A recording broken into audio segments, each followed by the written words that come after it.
probably agree that feeling invisible at work is not okay, and that every only in a room needs someone to be their ally. We've also talked about how allyship is critical for overcoming inequalities and the larger application that allyship empowers every marginalized person.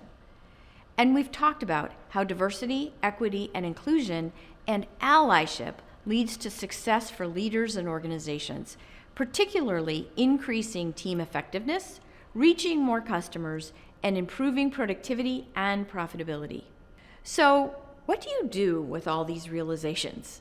How do you take action on developing allyship in your organization?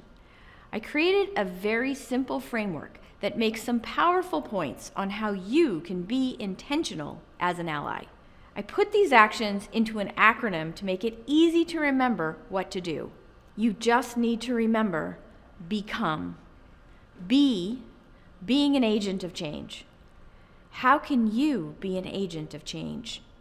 You can connect, outreach, mentor, empower.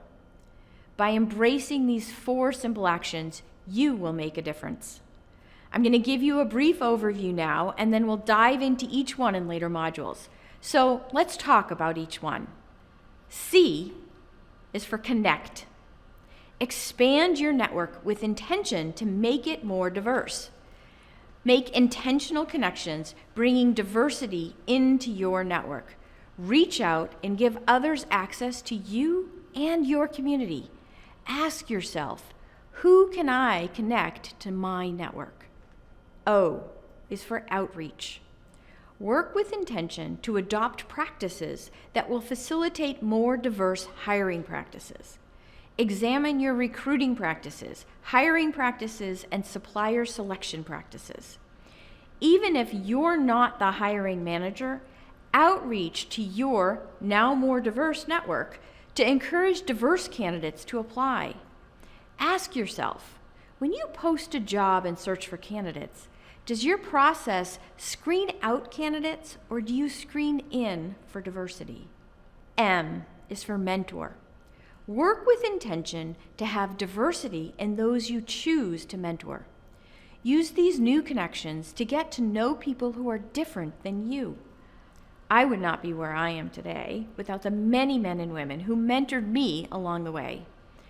Ask yourself, when you mentor, do you blaze a trail for others to follow? E is for empower.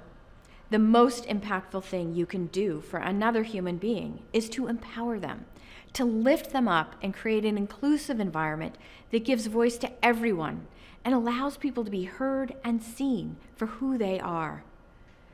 Ask yourself, how can I empower them? So there you have it. Becoming an agent of change is about connecting, outreach, mentoring, and empowering those as an ally.